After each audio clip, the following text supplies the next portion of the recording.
Guys,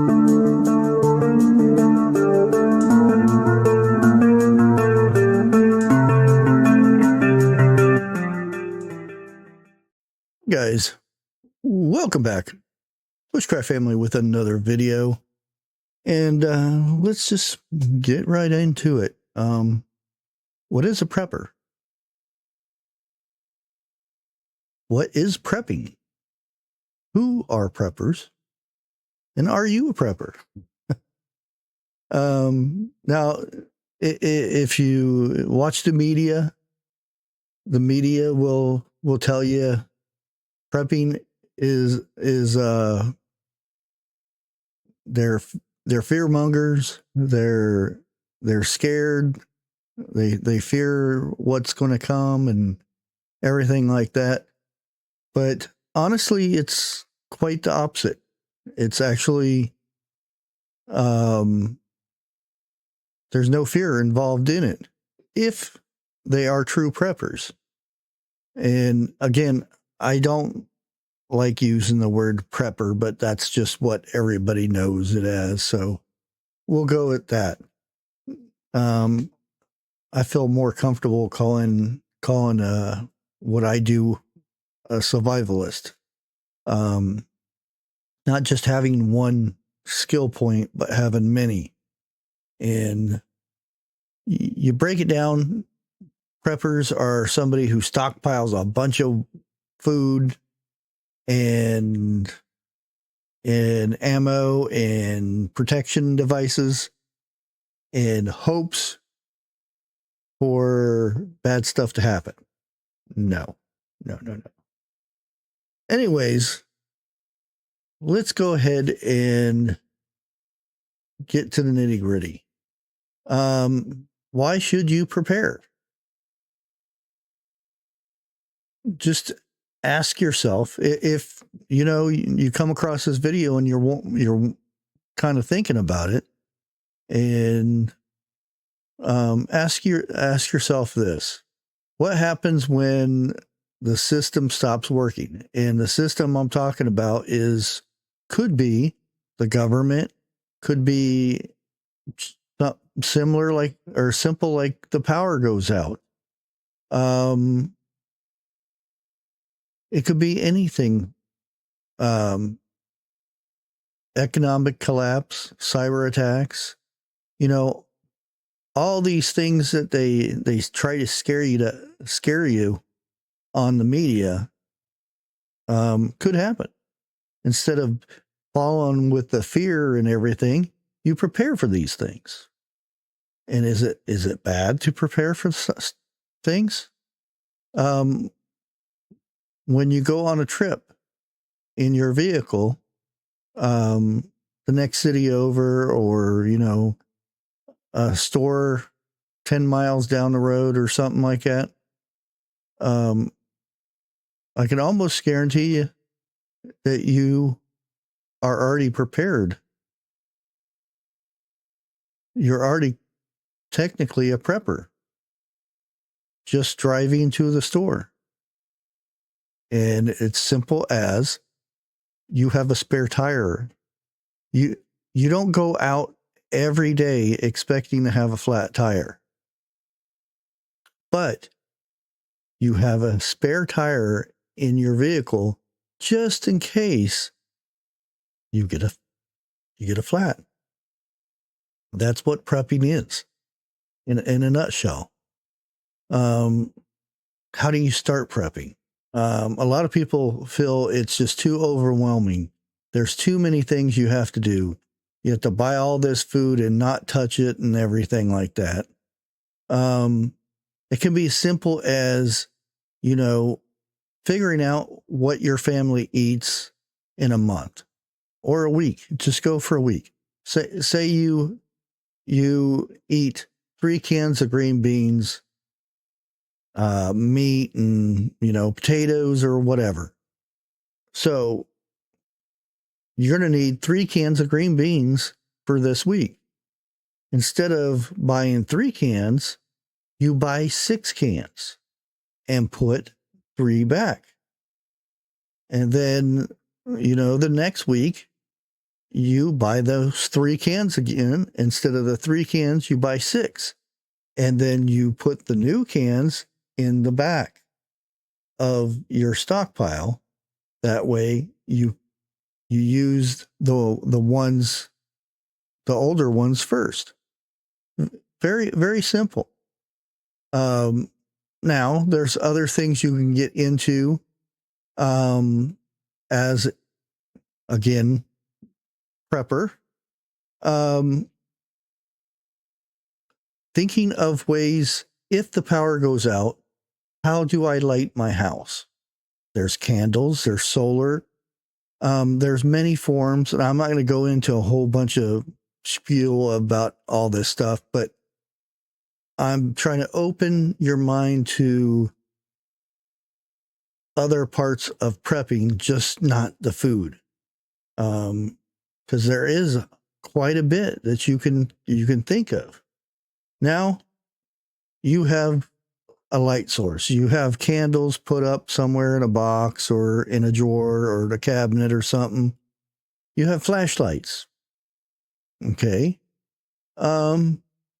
Say you have an electric stove and the electric goes out. How do you cook? Well, that's the next thing you prepare for. You get these little stoves, a Coleman stove, a butane gas stove. There's many forms of what you can do. You can have a pit on the outside and cook over the open fire for all that matters. It's just, you want to have multiple ways of doing things. The same thing with heat. If you live up in the Northeast and the North, it gets cold. So how do you prepare for your heat going out, your power going out? It's you do it in stages. You don't try to do everything in one lump sum. You work at it and you educate yourself on what you're preparing for. And there, you can't prepare for everything, but you can kind of prepare for what you need. Now, a lot of times people will, I'm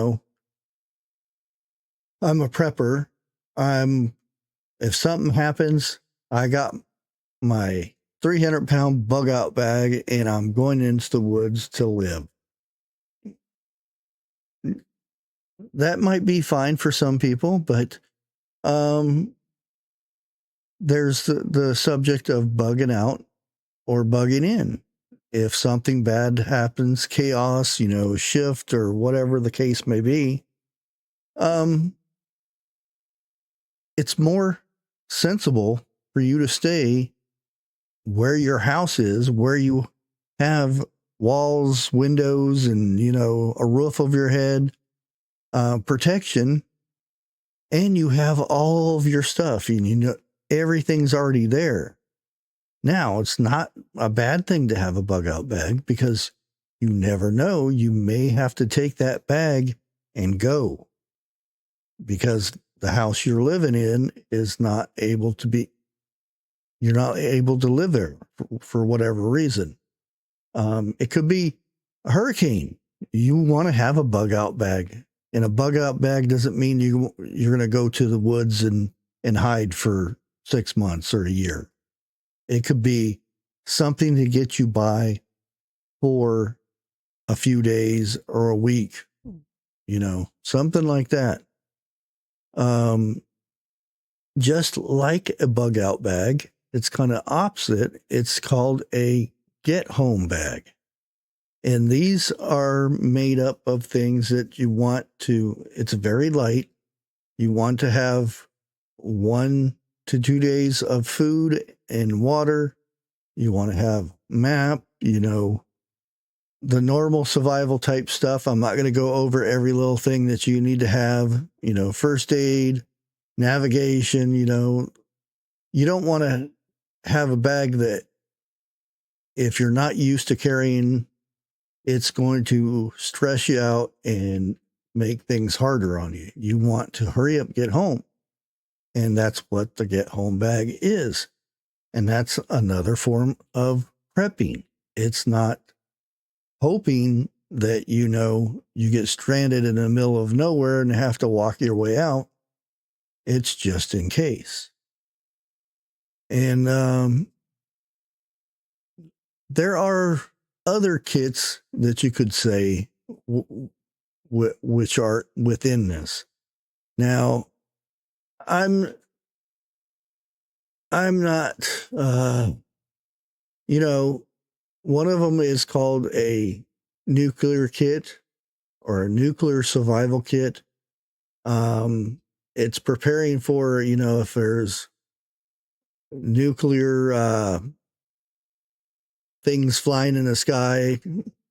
To me, if it gets that bad, a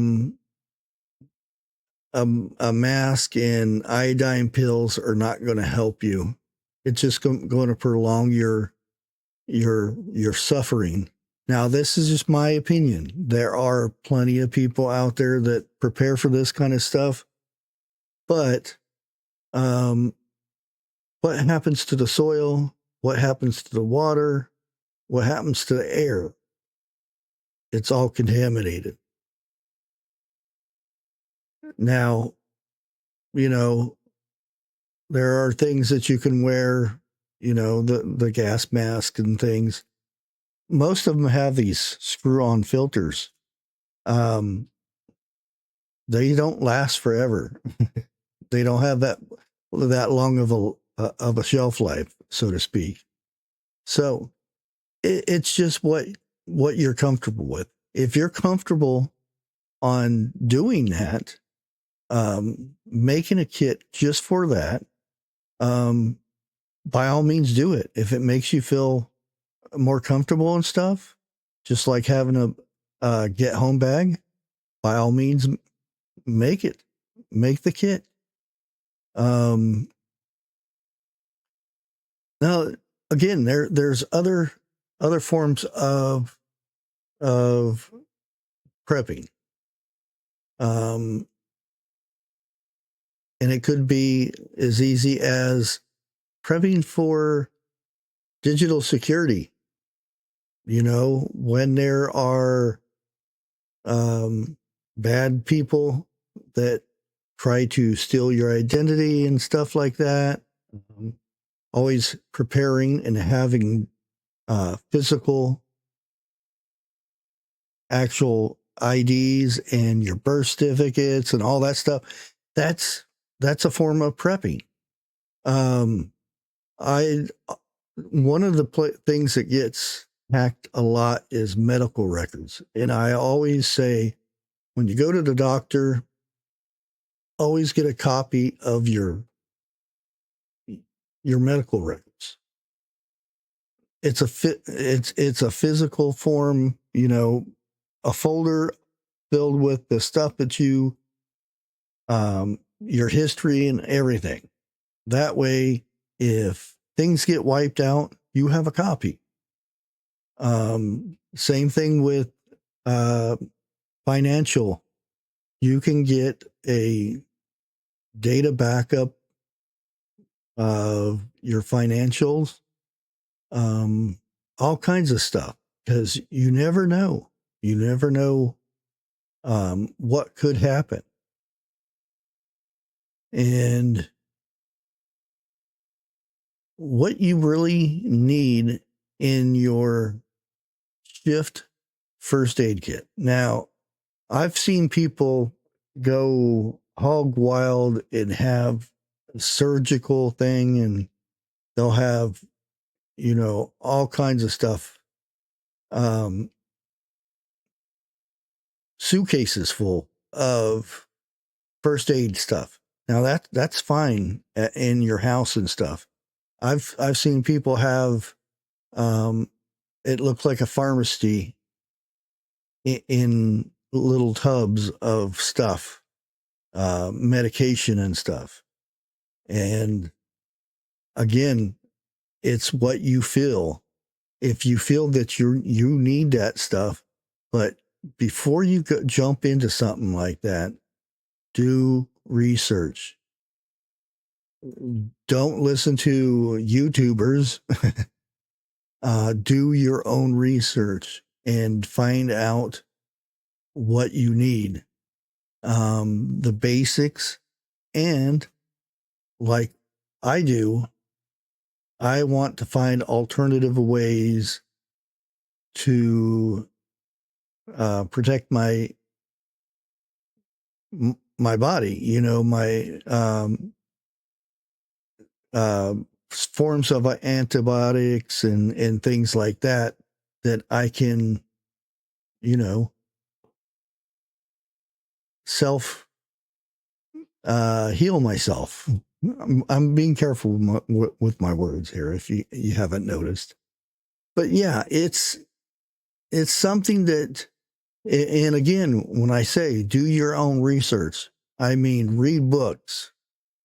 And once you're reading the books to learn how to do stuff, it could be simple as, you know, how to make a fire. I read 30 books on how to make a fire, but if you haven't did it, you know, got down and made a fire, reading doesn't mean anything.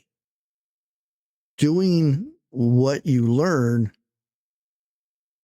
it is like a crossing the finish line, so to speak. Imagine running a race and never seeing the finish line. Eventually, you're going to get tired out and heel over and stop running. But if you see that finish line, once you pass it, it means so much more. That's why I always tell people to get books. Read the books. Read different books on the same subject. Some books will have different ideas on the same subject. Some will be better than others. And if you try those out, you may find it's easier than the other book, you know. But some books you might want to, you know, first aid books, how to clean a wound, canning books, how to can certain foods. There in this community, there are so many people who know how to can.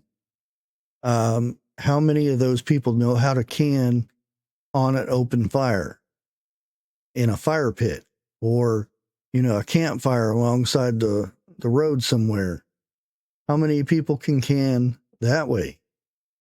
How do they know how long to can for in that process? There is so many ways to learn.